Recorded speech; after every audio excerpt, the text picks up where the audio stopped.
Good morning, everyone. Today we will start exercise 4.1, second question. Okay, from Maths NCERT textbook class 10th. तो second question में भी आपका जो first part है उसमें आपको क्या करना है, represent the following situations in the form of quadratic equations. तो क्वेश्चन में कह रहा है कि दी गई जितने भी आपके थ्योरेटिकल एक्सप्रेशंस हैं उसको आपको in the form of quadratic equations की फॉर्म में उसको रिप्रेजेंट करना है। जस्ट उसके सॉल्यूशन नहीं निकालने हैं। जैसे अगर कोई रेक्टेंगुलर रॉड का आपसे एरिया पूछा गया है तो उसकी लेंथ और ब्रेड्थ नहीं निकालनी, बल्कि आपको just as a quadratic equation उसको फ्रेम आउट कर देना है जो आपको थ्योरी दी गई है क्वेश्चन में। ओके, तो क्वेश्चन फर्स्ट में कह रहा है the area of a rectangular plot is 528 metre square. तो जो रेक्टेंगुलर प्लॉट का एरिया जो है वो दे रखा है आपको 528 metre square. The length of the plot in metres, metre में जो आपकी लंबाई दी गई है प्लॉट की, is 1 more than twice its breadth. जो लेंथ है रेक्टेंगुलर प्लॉट की वो 1 मीटर ज़्यादा है। अगर उसकी ब्रेड्थ का 2 गुना ट्वाइस ले लिया जाए, उसकी ब्रेड्थ का ट्वाइस ले लिया जाए, प्लस 1 मीटर उससे ज़्यादा है। Okay, we need to find the length and breadth of the plot. तो इसमें आपको क्वाड्रेटिक इक्वेशन फॉर्म करनी है जस्ट, और लेंथ और ब्रेड्थ को फाइंड आउट करने के लिए जस्ट, ठीक है, एज क्वाड्रेटिक इक्वेशन आपको फॉर्म करनी है। तो देखिए second exercise 4.1, exercise 4.1 second question first part क्या दे रखा है आपको, एरिया ऑफ रेक्टेंगुलर प्लॉट। क्या दे रखा है, area of rectangular plot is equal to है 528 metre square.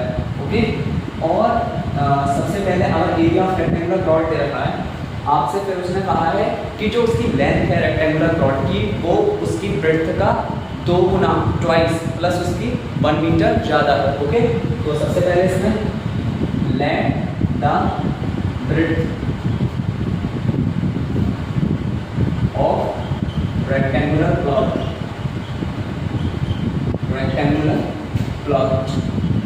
B x metre. आप जो है रेक्टेंगुलर प्लॉट की ब्रेड्थ जो है एक्स मीटर मान लीजिए, तो उसकी लेंथ क्या हो जाएगी, लेंथ हो जाएगी therefore length of rectangular plot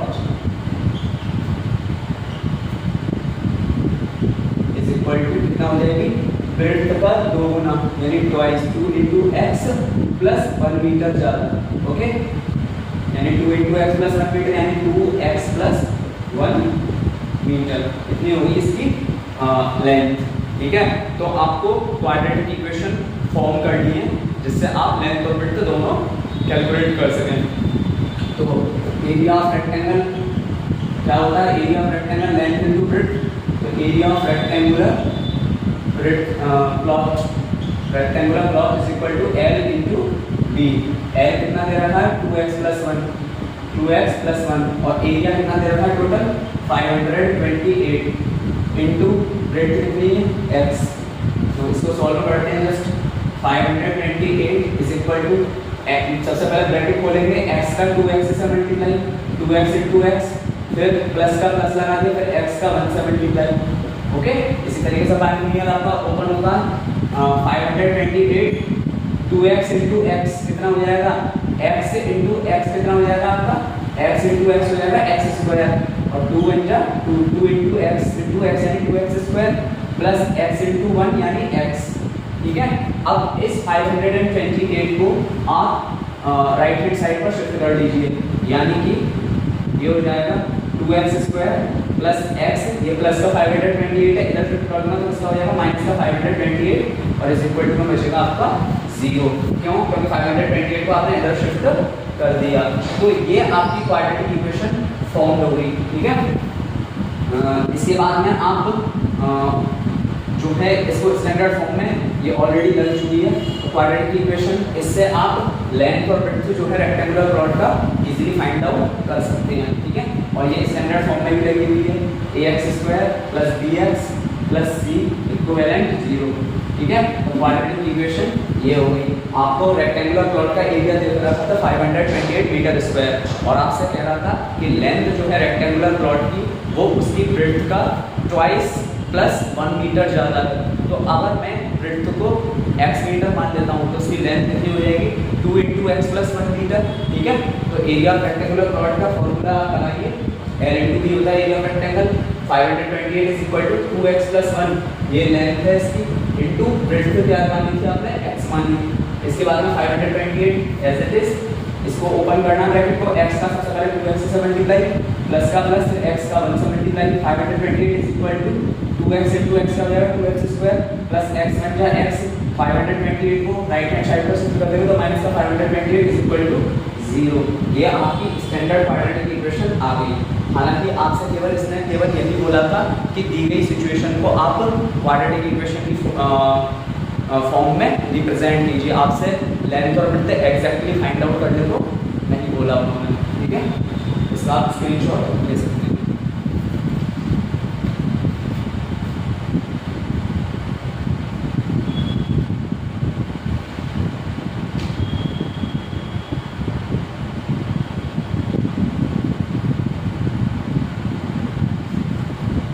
next question,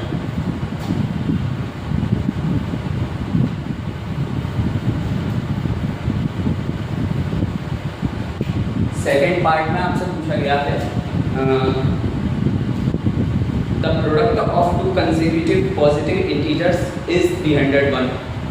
एक के बाद एक आने वाले इंटीजर्स, उन दोनों को अगर प्रोडक्ट कर दिया जाए, मल्टीप्लाई कर दिया जाए तो उनका प्रोडक्ट 306 है। तो we need to find the integers, हमको जो है इंटीजर्स फाइंड आउट करने हैं। ठीक है, तो कंसेक्यूटिव इंटीजर्स, सबसे पहले देखिए इंटीजर्स की बात कर लेते हैं। इंटीजर्स क्या होते हैं, 0 राइट हैंड साइड पर सारे के सारे पॉजिटिव होते हैं आपके, राइट हैंड साइड पर क्या होते हैं आपके सारे के सारे पॉजिटिव इंटीजर्स होते हैं, इन्फिनिटी तक मान सकते हैं। और लेफ्ट हैंड साइड पर अभी आपके सारे नेगेटिव होते हैं इधर की साइड। ठीक है, लेफ्ट हैंड साइड पर तो ये सारे के सारे इंटीजर्स जो होते हैं आपके इन्फिनिटी तक होंगे। ठीक है, लेफ्ट हैंड साइड पर भी और राइट हैंड साइड पर भी। राइट हैंड साइड पर सभी पॉजिटिव और लेफ्ट हैंड साइड पर सभी नेगेटिव। तो आपसे देखिए क्या कह रहा है, अगर पहला दो कंसेक्यूटिव इंटीजर की बात की इन्होंने। ठीक है, तो लेट फर्स्ट इंटीजर, अगर फर्स्ट इंटीजर को मान लेता हूँ मैं, फर्स्ट इंटीजर को मान लेता हूँ x। ठीक है, तो जस्ट उसके बाद आने वाला इंटीजर क्या होगा x प्लस 1, उसमें जस्ट आप क्या ऐड कर दीजिए प्लस 1 जोड़ दीजिए। क्या जोड़ दीजिए, प्लस 1 जोड़ दीजिए, तो आपका क्या निकल कर आ जाएगा, कंसेक्यूटिव इंटीजर आ जाएगा। फॉर एग्जांपल अगर मेरे पास 1 एक इंटीजर है, ठीक है, तो नेक्स्ट क्या होगा 1 प्लस 1 यानी 2 होगा। फिर उससे अगला क्या होगा, 2 में 1 जोड़ दूंगा तो 3 आ जाएगा, फिर 3 में 1 जोड़ दूंगा तो 4 आ जाएगा। तो ये कंसेक्यूटिव इंटीजर है। 1 और 2 कंसेक्यूटिव इंटीजर हो गए आपस में, 2 और 3 कंसेक्यूटिव इंटीजर हो गए, 3 और 4 कंसेक्यूटिव इंटीजर हो गए, 4 और 5। ठीक है, तो x को अगर मैं पहला कंसेक्यूटिव इंटीजर मानता हूँ तो उसके बाद आने वाला कंसेक्यूटिव इंटीजर क्या होगा x प्लस 1। x और x प्लस 1 आपस में कंसेक्यूटिव इंटीजर हो गए आपके। तो देखिए इस क्वेश्चन में let the first integer be x। ठीक है, देयरफॉर सेकंड इंटीजर क्या हो जाएगा, second integer is equal to x plus 1 हो जाएगा। और अकॉर्डिंग टू द क्वेश्चन देखा जाए तो दोनों इंटीजर का जो मल्टीप्लाई है x इंटू एक्स प्लस 1 वो किसके इक्वल आ रहा है, 306 के इक्विवेलेंट आ रहा है। ठीक है, दोनों का मल्टीप्लाई किसके इक्वल आ रहा है, 306 के इक्वल। सबसे पहले देखिए x का x से मल्टीप्लाई करूँगा तो x इंटू एक्स, ठीक है, प्लस का प्लस, फिर x का 1 से मल्टीप्लाई करूँगा तो इधर ब्रैकेट ओपन करेंगे is equal to 306 as it is रहेगा। x इंटू एक्स का हो जाएगा x square plus x into 1 x is equal to 306 और x स्क्वायर प्लस x, ये 306 प्लस का है, लेफ्ट हैंड साइड पर आकर इसका हो जाएगा माइनस का 306 इज इक्वल टू में 0। ठीक है, ये आपकी क्वाड्रेटिक इक्वेशन फॉर्म्ड आउट हो गई। ठीक है, इसके थ्रू आप दोनों इंटीजर्स कैलकुलेट कर सकते हैं। सबसे पहले इसको सॉल्व करके आप x की वैल्यू निकालेंगे। ठीक है, और उसके बाद में x प्लस 1 सेकेंड इंटीजर निकल आएगा प्लस 1 करके। तो ये आपका जो है इस तरीके से सॉल्व हुआ क्वाड्रेटिक इक्वेशन। दी गई सिचुएशन आपकी क्वाड्रेटिक इक्वेशन की फॉर्म में लग रही है। ठीक है, ये तो जस्ट रफ वर्क था जो मैंने आपको समझाया था। ठीक है, इंटीजर्स आपके 0 के राइट हैंड साइड में सारे पॉजिटिव होते हैं अप टू इन्फिनिटी और लेफ्ट हैंड साइड पर सभी नेगेटिव होते हैं अप टू इन्फिनिटी। है। अगर फर्स्ट इंटीजर को 1 माना है तो सेकंड इंटीजर कंसेक्यूटिव जस्ट उसके बाद आने वाला क्या होगा 2, यानी 1 में अगर 1 जोड़ दिया जाए तो 2 आ जाएगा, यानी 1 और 2 एक दूसरे के कंसेक्यूटिव हो गए, और 2 में अगर 1 जोड़ दिया जाए तो 3 आ गया, तो 2 और 3 एक दूसरे के कंसेक्यूटिव हो गए। ठीक है, इस तरीके से। तो ये वाला फर्स्ट इंटीजर आपने x माना, सेकंड इंटीजर x + 1 माना, तो दोनों का प्रोडक्ट किसके इक्वल आ रहा है 306 के इक्वल। तो x का सबसे पहले x से मल्टीप्लाई, प्लस का प्लस, फिर x का 1 से मल्टीप्लाई इज इक्वल टू 306। ठीक है, x * x x² plus x * 1 यानी x इज इक्वल टू 306। 306 इधर पॉजिटिव है, राइट हैंड साइड पर, लेफ्ट हैंड साइड पर लाना तो नेगेटिव हो जाएगा, इज इक्वल टू 0। तो ये आपकी क्वाड्रेटिक इक्वेशन आ गई। क्या आ गई? क्वाड्रेटिक इक्वेशन आ गई। ठीक है, इसका स्क्रीनशॉट ले सकते हैं।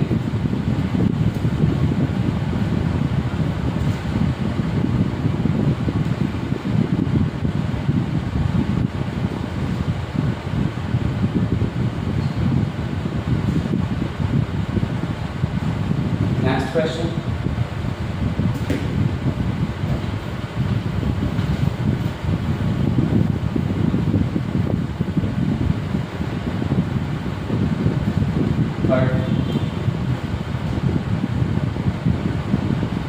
थर्ड क्वेश्चन में कह रहे हैं Rohan's mother is 26 years older than him। Rohan की माँ उससे 26 साल बड़ी है। तो रोहन की एज को अगर x मान लो तो उसकी माँ की एज कितनी हो जाएगी? x + 26 years। ठीक है, और उनकी एजेस का जो प्रोडक्ट है ईयर्स में, वो आज से 3 साल बाद जो उनकी एज का प्रोडक्ट होगा वो होगा 360। कितना होगा? 360। कितने साल बाद? 3 साल बाद। तो we would like to find the Rohan's present age. तो रोहन की प्रेजेंट एज पता कीजिए। तो देखिए सबसे पहले क्या करेंगे, let the present age of Rohan, present age of Rohan be x years। Rohan की प्रेजेंट एज मान लीजिए आप x years। तो उसकी माँ से 26 साल बड़ी है, therefore present age of his mother, present age of his mother, उसकी माँ की एज कितनी हो जाएगी?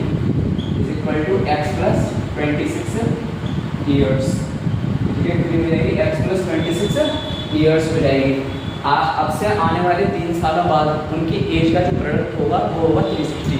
ठीक है, the age of Rohan after 3 years, Rohan after 3 years। अब से 3 साल बाद रोहन की एज कितनी हो जाएगी? प्रेजेंट x है तो आगे आने वाले साल में हो जाएगी x + 3 years। ठीक है, 3 साल बाद उसकी 3 प्लस हो जाएगी एज। ठीक है, इसके बाद में the age of his mother after 3 years। ठीक है, आफ्टर 3 years। तो अभी प्रेजेंट में उनकी x + 26 है, तो उसमें आगे आने वाले 3 सालों में उसमें 3 और ऐड कर देंगे हम, यानी इसमें 3 ऐड हो जाएगा। कितने ईयर्स की हो जाएंगी? यानी वो x + 26 और 3 29 years। ठीक है, आगे आने वाले 3 सालों में उनकी एज इतनी हो जाएगी, और उनकी एजेस का जो प्रोडक्ट होगा आगे आने वाले 3 सालों बाद वो होगा 360। कितना होगा? 360। तो अकॉर्डिंग टू द क्वेश्चन जब आप पढ़ेंगे तो रोहन की एज, ठीक है, 3 साल बाद कितनी रहेगी? x + 3 इंटू उसकी माता जी की एज जो हो जाएगी वो हो जाएगी x + 29। कितनी हो जाएगी? x + 29 years। तो इन दोनों का जो प्रोडक्ट होगा वो होगा 360 के इक्वल। सबसे पहले बाइनोमियल का बाइनोमियल से मल्टीप्लाई करना, तो x का इस पूरे x + 29 से मल्टीप्लाई, x + 29 से मल्टीप्लाई, प्लस इस प्लस के 3 का पूरे x + 29 से मल्टीप्लाई। पहले इसका इस पूरे से, फिर प्लस के 3 का इस पूरे ब्रैकेट से मल्टीप्लाई। ठीक है, इज इक्वल टू 360। इसके बाद में x * x क्या हो जाएगा? x² प्लस x * 29 कितना आएगा? 29x प्लस 3 * x कितना आएगा? 3x plus 3 * 29 87 is equal to 360। ठीक है, इसके बाद में x² प्लस 29x और 3x ऐड हो जाएंगे क्योंकि इनका वेरिएबल सेम है x। 29 और 3 कितना होता है? 32x plus 87 is equal to 360। ठीक है, इसके बाद में x² प्लस 32x प्लस 87, ये प्लस का 360 है, लेफ्ट हैंड साइड पर डालो, ये माइनस का 360 हो जाएगा, इज इक्वल टू क्या हो जाएगा आपका? 0, कुछ नहीं बचेगा, इज इक्वल टू अब x² प्लस 32x 87 में से 360 माइनस करना है आपको। 10 में से 7 गया तो कितना बचा? देखिए प्लस में से आप सॉरी स्मॉल डिजिट में से लार्ज डिजिट माइनस करेंगे तो कितना आएगा? माइनस में आंसर आएगा। 10 में से 7 गया कितना बचा? 3 और 35 में से 8 गया। 35 में से 8 गया तो कितना बचा आपका? 35 में से 8 गया तो 27 बचा। कितना बचा? 27 इज इक्वल टू 0। ये आपकी क्वाड्रेटिक इक्वेशन आ गई। इसको सॉल्व करके आप x की एज निकाल सॉरी x की वैल्यू निकाल सकते हैं। और जब x की वैल्यू निकालेंगे यानी रोहन की एज निकल आएगी, फिर उसमें आप 26 और जोड़ देंगे तो रोहन की मदर की एज निकल आएगी। ठीक है, ये आपकी क्वाड्रेटिक इक्वेशन फॉर्म हुई। इसका आप स्क्रीनशॉट ले सकते हैं।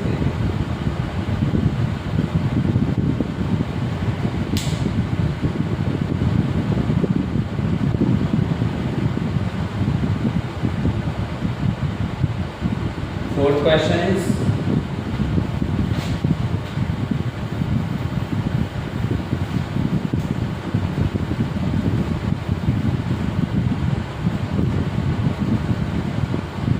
question is a train travels a distance of 480 kilometre at a uniform speed। एक ट्रेन है वो यूनिफॉर्म स्पीड के साथ यानी एक जैसी स्पीड के साथ 480 किलोमीटर की दूरी तय करती है। If the speed had been 8 kilometre per hour less, ठीक है, तो उसमें कह रहा है अगर स्पीड 8 किलोमीटर पर घंटे 8 किलोमीटर प्रति घंटे कम कर दी जाए then it would have taken 3 hours more to cover the same distance. यानी इन्होंने बोला एक ट्रेन है वो यूनिफॉर्म स्पीड से यानी एक समान गति से चल रही है, एक समान स्पीड से चल रही है, 480 किलोमीटर की दूरी तय करती है। तो अगर इसमें फिर आगे इन्होंने बोला अगर स्पीड ट्रेन की 8 किलोमीटर पर आवर घटा दी जाए, कम कर दी जाए, तो ये 3 घंटे ज़्यादा लेती है ट्रेन। ठीक है, उसी डिस्टेंस को कवर करने के लिए, उसी सेम डिस्टेंस को कवर करने के लिए 480 किलोमीटर को। We need to find the speed of the train. हम जो है स्पीड ऑफ द ट्रेन जानना चाहते हैं। सीधे सीधे उन्होंने क्या बोला? Speed of the train calculate करके बता दीजिए। तो जिसको इन्होंने पूछा होता है स्पीड ऑफ द ट्रेन पूछा है तो let the speed of the train, speed of the train be x kilometre per hour. ठीक है, स्पीड क्या होती है? स्पीड की जो SI यूनिट होती है वो किसमें आती है? किलोमीटर पर आवर में आती है, किलोमीटर प्रति घंटे में आती है।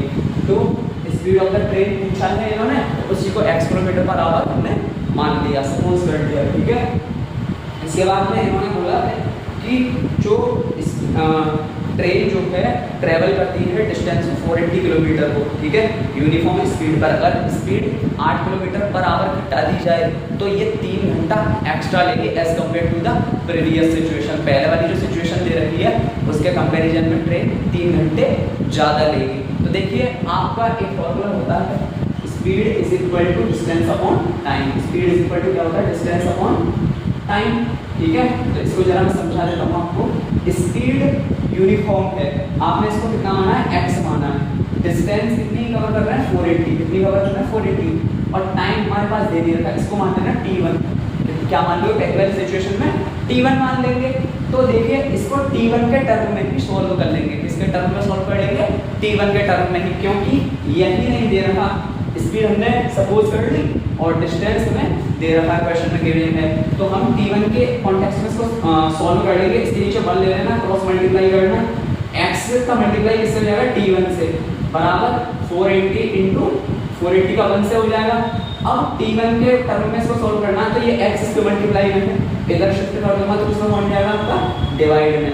480 इंटू 1 तो 480 रहेगा, यानी 480 अपॉन x हो जाएगा। ये कितना हो जाएगा? 480 अपॉन x। तो देखिए आपको वही करके दिखा रहा हूँ। पहले केस में क्या होगा? स्पीड इज इक्वल टू होता है डिस्टेंस अपॉन टाइम। ठीक है, speed is equal to distance upon time. Speed कितनी मानी आपने? x। डिस्टेंस कितनी दे रखी है? 480। और टाइम आप t1 मान लीजिए पहली सिचुएशन के अकॉर्डिंग। अब देखिए t1 को इधर शिफ्ट कर दूंगा, x को इधर शिफ्ट कर दूंगा, x इधर आके डिवाइड हो जाएगा। बाकी मैंने जो बताया आपको क्रॉस मल्टीप्लाई कर लीजिए अगर कंफ्यूजन हो तो। ठीक है, x into t1 is equal to 480 into 1। हम सबको लेकर चलेंगे, मैं चाहता तो सीधे शिफ्ट कर देता, t1 इधर पहुंच जाएगा, x नीचे आ जाएगा। ठीक है, लेकिन सबको लेकर चलेंगे t1 is equal to 480 into 1 480 x इधर मल्टीप्लाई में है, इधर हो जाएगा डिवाइड करके। इसे इक्वेशन नंबर दीजिए फर्स्ट, ठीक है। अब सेकंड सिचुएशन में क्या कह रहे हैं, अगर स्पीड 8 किलोमीटर पर आवर कम कर दी गई होती, ठीक है, तो ट्रेन 3 घंटे ज़्यादा लेगी पहले वाले के तुलना में, ठीक है। तो देखिए स्पीड इस बार क्या मानी जाएगी, सेकंड केस में यहाँ पर अगर आप देखें स्पीड क्या कर दी गई है, स्पीड इज इक्वल टू यहाँ पे भी डिस्टेंस अपॉन टाइम, ठीक है, डिस्टेंस अपॉन टाइम 2 हो जाएगा। यहाँ पे टाइम 1 था, डिस्टेंस वही 480 है, दोनों में एक जैसी। यहाँ पे स्पीड 1 मान लेंगे, इसको स्पीड 2 मान लेंगे, क्योंकि पहली वाली में स्पीड x है और दूसरे वाले में उसको 8 किलोमीटर पर आवर कम कर रहे हैं, ठीक है। तो कम कर रहे हैं तो क्या हो जाएगा x माइनस 8, डिस्टेंस वही 480 रहेगी और टाइम 2 यानी t2 मान लेंगे इसे, ठीक है। इसको भी करते हैं इसको, ठीक है, x minus 8 into t2 is equal to 480 into 1 यानी 480, t2 की वैल्यू निकालेंगे तो 480, ये इधर मल्टीप्लाई में है x माइनस 8, इधर शिफ्ट करूँगा इसमें आ जाएगा डिवाइड में। इसको इक्वेशन नंबर देंगे सेकंड, ठीक है। तो अब देखिए क्या कह रहा है इसमें, 3 घंटे क्या ले रही है वो ट्रेन ज़्यादा ले रही है, ठीक है। अगर इसकी स्पीड 8 किलोमीटर पर घंटे कम कर दिया है, तो अगर t2 माइनस t1 करूँ, ठीक है, या फिर सीधे सीधे भी लिख सकते हैं आप। देखिए मैं समझा देता हूँ आपको इस चीज़ को लेकर क्यों माइनस करेंगे। देखिए अगर सेकंड ट्रेन की स्पीड 8 किलोमीटर पर आवर कम कर दी जाए, ठीक है, तो ट्रेन टाइम 1 के कंपेरिजन में वो 3 घंटे ज़्यादा लेगी, यानी टाइम 1 में आप क्या ऐड कर दीजिए, टाइम 1 में ऐड कर दीजिए 3, ठीक है। टाइम के टर्म में ही सॉल्व करिए, 3 और ऐड कर दीजिए, तो जो सेकंड वाले टाइम की जो वैल्यू होगी वो पहले वाले टाइम से 3 आवर्स ज़्यादा होगी, यानी t1 प्लस 3 के इक्वल होगी, ठीक है। इससे सॉल्व कर लेते हैं। t2 कितना दे रहा है आपको 480 अपॉन x माइनस 8, t1 कितना दे रहा है 480 अपॉन x प्लस 3, ठीक है। अब इसको देखिए x वाला ये टर्म है, x वाला ये है, इसको इधर ले आना तो किसमें हो जाएगा माइनस में हो जाएगा, किसमें हो जाएगा माइनस का 480 अपॉन x हो जाएगा, इस इक्वल टू 3 ही रहेगा। अब x माइनस 8 और x का एलसीएम दोनों ही हो जाएगा, x और x माइनस 8 दोनों ले लेंगे, ठीक है।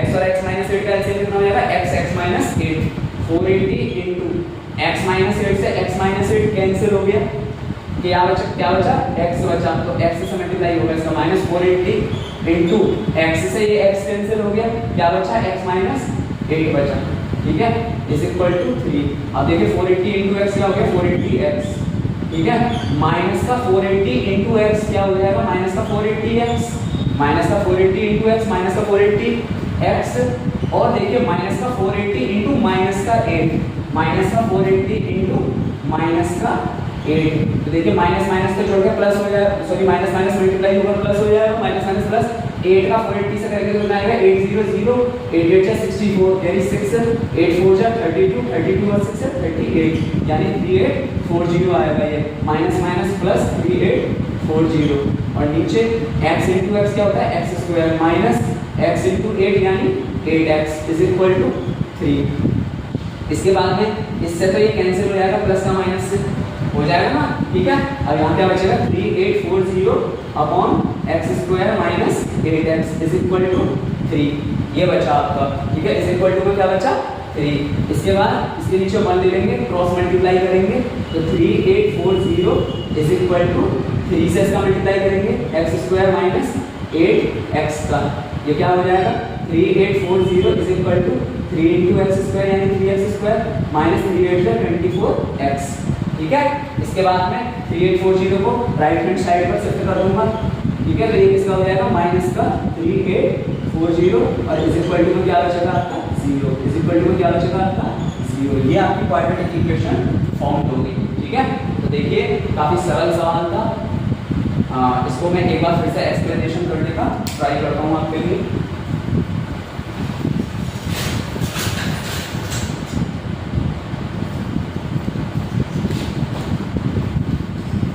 ठीक है, देखिए क्या था सवाल में, जरा देख लेते हैं। क्वेश्चन में कह रहे थे a train covers a distance of 480 kilometre at a uniform speed. एक ट्रेन है वो 480 किलोमीटर की दूरी यूनिफॉर्म स्पीड से कवर करती है, एक समान गति से चलती है। अब दूसरी इन्होंने सिचुएशन में कह दिया कि अगर ट्रेन की स्पीड 8 किलोमीटर पर आवर कम रही होती, 8 किलोमीटर पर आवर कम रही होती तो वो 3 घंटे ज़्यादा लेती। तो आपसे कह रहा है find the speed of the train, train की स्पीड निकालनी है। क्या निकालनी है आपको? ट्रेन की स्पीड। तो जो पूछा जाता है उसी को x के इक्विवेलेंट रखते हैं, ठीक है। तो let the speed of the train भी x किलोमीटर पर आवर। तो पहले केस में आप दिमाग लगाइए, स्पीड का फॉर्मूला क्या होता है? डिस्टेंस अपॉन टाइम होता है। तो दोनों ही सिचुएशन में आप अगर नोटिस करेंगे तो 480 किलोमीटर की दूरी एज इट इज है, ठीक है। आपको सिचुएशन 1 में स्पीड अगर आपने x मान ली तो दूसरे में क्या कह रहा है कि आपको 8 किलोमीटर पर आवर कम की जा रही है स्पीड। तो देखिए यहाँ पे कभी मैंने speed 1 is equal to distance कभी रखी है अपॉन टाइम 1, ठीक है। तो देखिए स्पीड 1 क्या मानी है? x is equal to distance कितना 480 अपॉन टाइम 1 को क्या मानेंगे? t1। इसको t1 के टर्म में सॉल्व करना तो x into t1 is equal to 480 into 1। अब t1 की वैल्यू निकालनी है, x इसके मल्टीप्लाई करना है, इधर जाके हो जाएगा डिवाइड का। इसको इक्वेशन नंबर दिया फर्स्ट, ठीक है। सेकंड केस में देखिए मैंने इसको t1 के टर्म में क्यों सॉल्व किया है, यहाँ पर मैंने रफ पर ही बता दिया था। वैसे तो आपको जो स्पीड है आपने x किलोमीटर पर आवर मानी है और आपको डिस्टेंस जो है वो 480 किलोमीटर दे रखी है, केवल आपको टाइम नहीं दे रखा और दूसरी कंडीशन में भी आपको टाइम नहीं दे रखा और ये और कह रहा है कि 3 घंटे ज़्यादा लगते हैं, ठीक है, ट्रेन को उस सिचुएशन में। देखिए t1 is equal to 480 upon x, इसको इक्वेशन फर्स्ट लेंगे। स्पीड 2 हो जाएगा डिस्टेंस अपॉन टाइम, डिस्टेंस वही रहेगी। स्पीड 2 8 किलोमीटर पर घंटे कम हो रही है दूसरे केस में, यानी x minus 8 upon is equal to distance कितने 480 अपॉन टाइम 2 को क्या मान लेंगे? t2 का मल्टीप्लाई करेंगे x माइनस 8 से इज इक्वल टू 480 into 1 यानी 480। अब t2 आपको निकालनी है, ये इसके मल्टीप्लाई में है, इधर जाके हो जाएगा डिवाइड में, ठीक है। ये t2 हो गया। तो अगर कंडीशन देखेंगे वो क्या कह रहे हैं कि ट्रेन को दूसरे केस में 3 घंटे ज़्यादा लग रहे हैं as compare to the first case. तो t2 is equal to t1 plus 3। t2 कितना निकाला था? 480 अपॉन x माइनस 8 और t1 क्या निकाला? 480 अपॉन x प्लस का 3। इसको अगर ये x का टर्म में है, ये x का टर्म में है, इसको राइट हैंड साइड पर ले जाएगा, ये माइनस का 480 अपॉन x हो जाएगा इज इक्वल टू में 3। x और x माइनस 8 का एलसीएम x माइनस 8 हो जाएगा। 480 into x माइनस 8 से x माइनस 8 कैंसिल, तो ये क्या बचेगा यहाँ पे? x बचेगा, ठीक है। x माइनस 8 से x माइनस 8 कैंसिल, तो क्या बचा यहाँ पर? x, इसलिए 480 का मल्टीप्लाई x से, माइनस का 480 एज इट इज होता है, मल्टीप्लाई का साइन लगा है, x से ये x कैंसिल होगा, क्या बचेगा? x minus 8 is equal to में 3 एज इट इज चलता रहेगा। 480 into x यानी 480x माइनस का 480 into x यानी माइनस का 480x माइनस का 480 into माइनस का 8 यानी प्लस का 3840 अपॉन x into x क्या हो जाएगा? x square minus 8 into x यानी 8x इज इक्वल टू में 3 एज इट इज चलेगा। प्लस से माइनस वाला 480x कैंसिल हो जाएगा, ठीक है। और ये क्या बचा? 3840 upon x square minus 8x is equal to 3 upon में 1 लगाया, क्रॉस मल्टीप्लाई किया, 1 का 3840 से मल्टीप्लाई यही रहेगा 3840, 3 का x स्क्वायर माइनस 8x से मल्टीप्लाई, 3 का x स्क्वायर माइनस 8x से मल्टीप्लाई, तो ये क्या हो जाएगा? 3840 is equal to 3 into x square 3x square minus 3 8 जा 24x। इस प्लस के 3840 को राइट हैंड साइड में ले आऊंगा तो इसका हो जाएगा माइनस का 3840 इज इक्वल टू में 0। ये आपकी क्वाड्रेटिक इक्वेशन फॉर्म होगी, ठीक है। तो I hope exercise 4.1 is now clear to all of you and this video is also will also be very helpful to all of you while understanding or dealing with the situation that is theoretical questions so as to frame out quadratic equations out of them, okay। तो आप practice कीजिए, बहुत अच्छे से practice कीजिए। Previous year question papers आप तभी लगा सकते हैं CBSE बोर्ड के जब आप NCERT बुक को एक बार अच्छे से क्लियर कर लें, सारे आपके कॉन्सेप्ट क्लियर हों। Once you have done NCERT thoroughly, जब आप अच्छे तरीके से इसको कर लेंगे then you will be very expert in dealing with the questions of previous year question paper of CBSE board, okay. So thank you to all of you for listening me carefully, patiently, okay। Once you like, subscribe and share my YouTube channel, I will upload more and more videos so as to get more and more enthusiastic in a way so as to upload it, ठीक है, all the syllabus of class 10th, okay। So thank you very much, thank you।